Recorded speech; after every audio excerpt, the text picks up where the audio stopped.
if you're going to be successful at anything, ministry included, number one, self-control. In ministry, 100%. If you're not in the ministry, you still need self-control. But the impact of a man in ministry without self-control is a lot. It's huge. Versus somebody that is just a regular guy, He will feel it, but the impact may not be as small. The reason why I said that is, when you are in ministry, one of the things you will realize is you begin to have influence on other people, because that's what ministry is about. You're serving people. When you're in ministry, self-control is one of the things that you really, really need to pray to God and to pray to God for. And the reason why I say pray to God is because self-control is actually one of the fruit of the Spirit. It's one of the fruit of the Spirit. So it's not one of those things that you can just achieve by wishing and hoping, If you want scriptural reference for that, it's Galatians chapter 5, verse 22. Bible says the fruit of the Spirit is love, joy, peace, long-suffering, kindness, goodness, faithfulness, gentleness, self-control. Against such there is no law. So pretty much, self-control is a fruit of the Spirit. It's not something you can get by reading books or by watching seminar or by coming to something like this. No, it's something that it's something that the Spirit of God has to work in you. And that's why, you can say, I'm never going to do this. And you find yourself doing it. Because it's not about willpower. Self-control is not just the ability to say no. Oh, I'm not going to do that. No, it's beyond that. Because sometimes your spirit will be willing, but your flesh will be weak. And that's where you need self-control. And that's where the Spirit of God comes in and actually helps you in that moment. And when I talk about self-control, I'm talking about self-control in every area of your life. But most importantly, in the area of sex. Everyone is susceptible to this. No one is immune to it. And I shared last week, it doesn't matter how strong you are. Samson was the strongest man in the world, according to the Bible.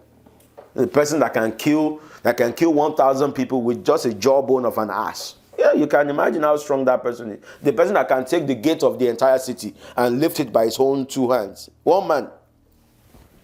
He can stand behind two poles and then the entire house come down. You can imagine the strength of that man. Physical strength.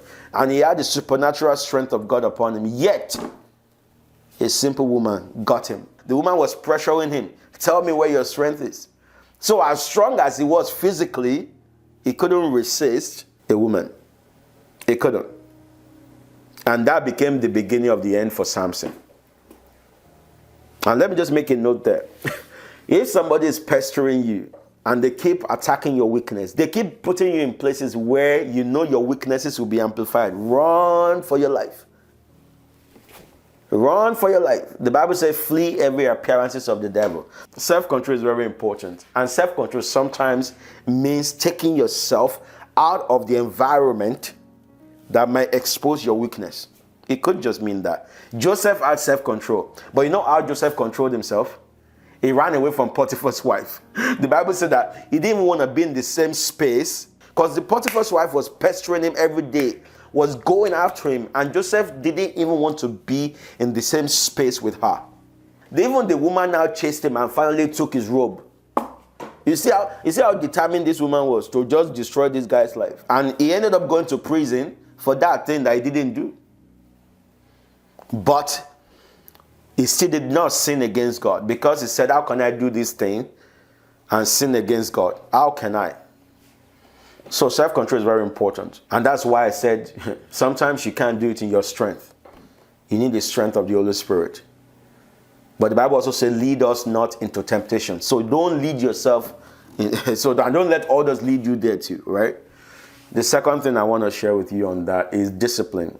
Discipline. Either you're in ministry or not. Discipline. A lot of people have great desires, great ambition, great things they want to achieve in life, but they lack discipline. Discipline is what really helps you to follow through on what you're committed to do.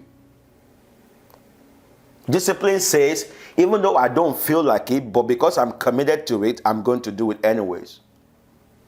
That's what discipline is all about. It's becoming a law unto yourself that you're not looking for somebody outside to come and hold you accountable. Let's say you said, okay, I'm going to pray for 30 minutes every day. That's your decision, right? But when you don't feel like praying, you will still pray because you committed to praying. That's what discipline would do. Go and look at all these athletes, all these great footballers or whatever. See the routine they put themselves under to be able to do what they do. Today we all admire their skills. Oh, it's a great basketballer, it's a great footballer, it's a great whatever. But imagine the kind of discipline they put themselves under. I remember I was hearing about Kobe Bryant before he passed away. He's usually at the gym at 4 a.m. every day in the morning, 4 a.m. in the morning. The guy is actually there working out, busting his muscles. Every single day. I wouldn't be doing what I did today without discipline because it's impossible. Because most of these things on your leadership journey, on your ministerial journey, this is a lonely place to be sometimes. And you wouldn't have somebody to be telling you, hey, wake up. Hey, go and do that. You have to be the one to tell yourself, we're going to do this. Discipline. Discipline says, I am going to do it because I'm committed to it, not necessarily because I feel like doing it. That's when discipline comes in, because you won't feel like doing everything you want to do most times. The things that are good for you, you will not feel like doing them. But discipline says, I'm going to do it anyways. And when you are in ministry, a lot of things will be flashing in your eyes. If you don't have discipline and self-control, you will just find yourself heading and you are gone. Number 3 thing, the last thing I want to share with that I think would help you, not just in ministry, but also in life, is consistency. Many people do a lot of great things, but they don't do it long enough. Consistency, you can have discipline, you can have self-control, but if you're not consistent in what you do, you may never grow in that thing. That thing may never grow. The Deputy Kids you all know today, I started posting on YouTube in 2011. It took almost, it was 2024, about 12, 13 years to get to where I am today. So I have a routine that I must record every week. I don't care, as long as I'm in my house. Sometimes when I'm traveling, I'm on the road, I don't have my keyboard. But if I'm in my house, there's a routine for me. And there's consistency. A lot of people want all these, quick, microwave success. You have to be able to do one thing long enough before you can tell me it's not working. But sometimes we don't even do it long enough. And ministry is about continuity. It's about consistency. In my time of being on YouTube, of being in this ministry, I have seen a lot of keyboardists start doing this thing that I'm doing and give them 6 months. You don't see them anymore, they disappear. Because they didn't see the results they were looking for in 6 months. Now they stop doing it. So consistency is very key. You have to continue to show up. Regardless, no matter what, you have to show up. You have to show up because that is proof that you believe in that thing that you are doing. If you don't believe in what you've been called to do or the ministry God is giving you, why should I? Consistency tells me you actually believe in what you're doing.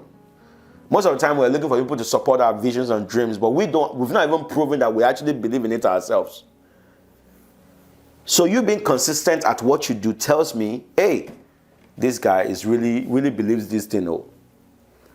When I started, people were laughing at me. Some guys laughed. Even some of my good friends, they laughed at me that I'm just wasting my time on YouTube. But they saw how consistent I was. Then they turned around and be like, you are really serious about this thing. Oh. Because I believed in it. It wasn't just something that I did one and then I stopped doing. And if I was doing up and down, I would not be Deputy Kids today. Maybe you'll be listening to somebody else today, so it won't be me. All right.